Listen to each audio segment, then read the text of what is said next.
All righty.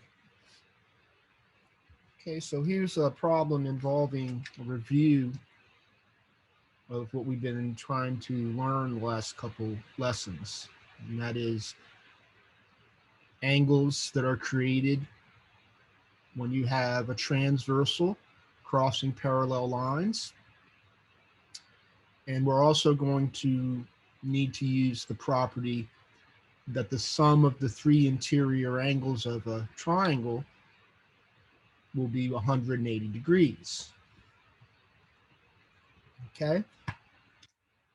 Now I redrew this diagram on the board in the back of me, but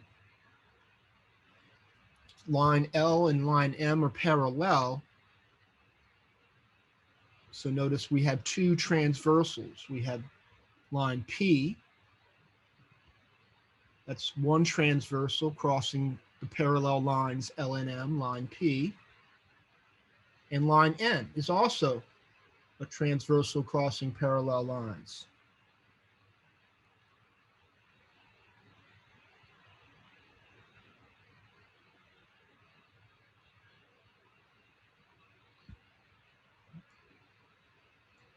Okay. And what we want to do is using the information that we're given and the measurement of two angles. One is over here in the triangle, 20 degrees, and the other is this angle up here at the top, 40 degrees.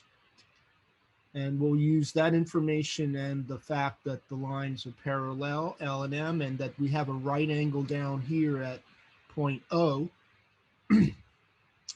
And we'll find out these other six angles that I labeled X, Y, Z, A, B, C.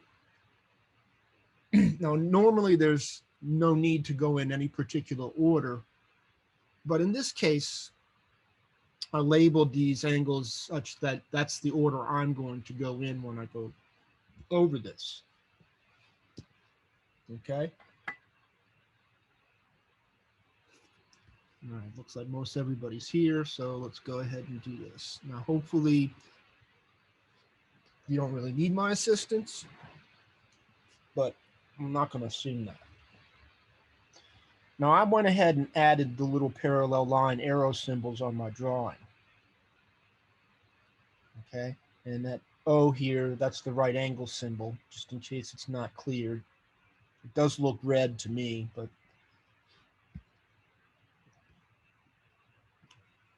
okay, so we're going to go ahead and get started on the warm-up. Line L is parallel to line M, and so we can use transversal N to compare the 40 degree to the X and to the Y. Let's do the X. Well, if you notice, the 40, which is above, and the X, which is below, are exterior to the parallel lines. Okay, so we know X and 40 are exterior. They're outside the L and M parallel lines, so connecting to the same transversal N. Notice that 40 is to the right of the transversal, X is to the left. So that means X equals 40 because of alternate exterior.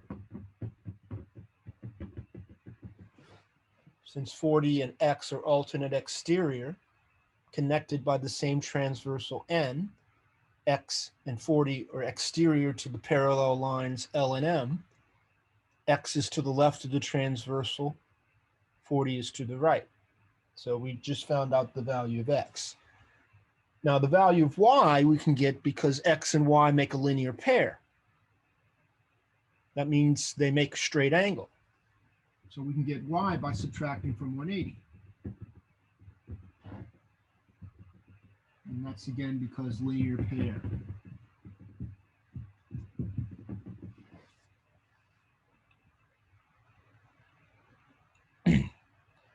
Now just keep in mind that the reason we write the words and not just the solutions is because if you look at this a month from now, you're not going to remember how you got those numbers. That's why you write some residue of understanding so that you can refresh your memory. Okay, so I know you know how to subtract, but we're probably going to use that a little bit later. All right, now we got two of the three angles in a triangle. We just found y. We already knew that we had 20 degrees, and so now we can find z. Okay, so we just subtract from 180.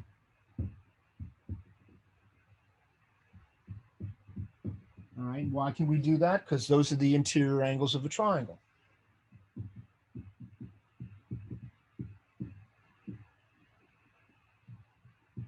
And if you remember the lesson on Thursday, we looked at the fact that the sum of the three interior angles of a triangle is always going to be 180.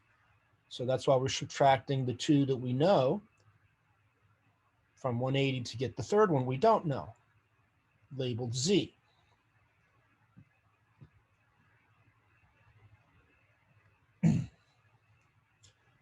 Okay, now we're going to find a, b, and c. Now, since we have a right angle at O, we know that A and Z add to be 90. In other words, they're complementary.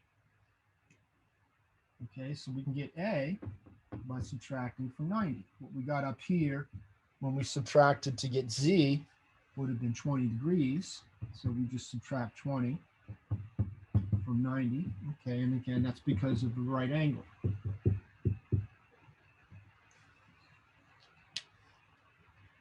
So that's the reason we can subtract from 90, because the z value that we got earlier and the a combined to be 90 degrees. They're complementary, which means they form a right angle.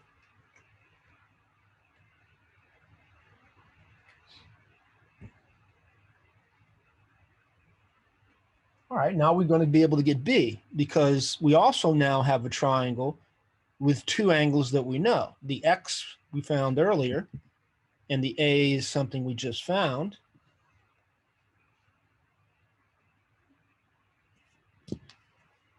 Okay, and so we'll be able to do the same thing we just did when we got z. Subtract the two that we know, the x we got earlier, the a we just found, subtract those two from 180, and that'll get us the b.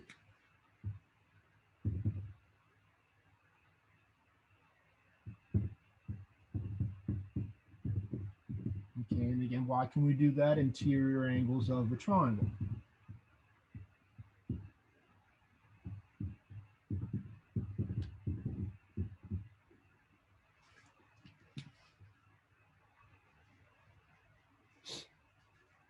Okay, now we're almost done. All right, so again, I know you can subtract, and we're going to need to use this in a minute. So, and it's basically 180 minus 110.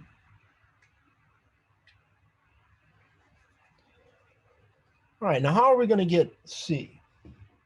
Now we have this transversal P crossing the parallel lines L and M, so we can use the transversal P because they're connected to the C and B angles.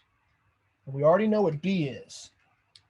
Well, if we know what B is, we got a vertical angle to B, and so we know that the angle opposite the B has got to be 70. It looks pretty small. Let me is that more visible? Yeah. All right, and so look at the relationship between the 70 and the C.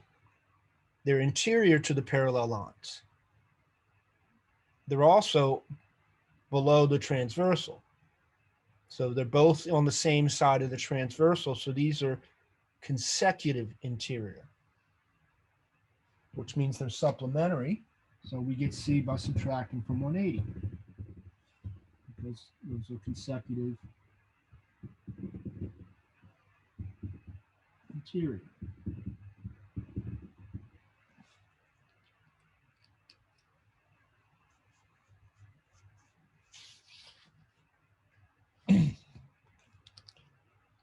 Okay, and this is what's unique about geometry, in that once you have some established geometrical relationships, the lines L and M were parallel, we had a right angle.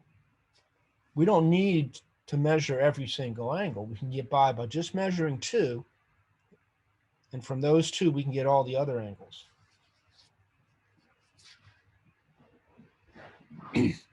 Now, we wouldn't have been able to do that if we didn't have a right angle here.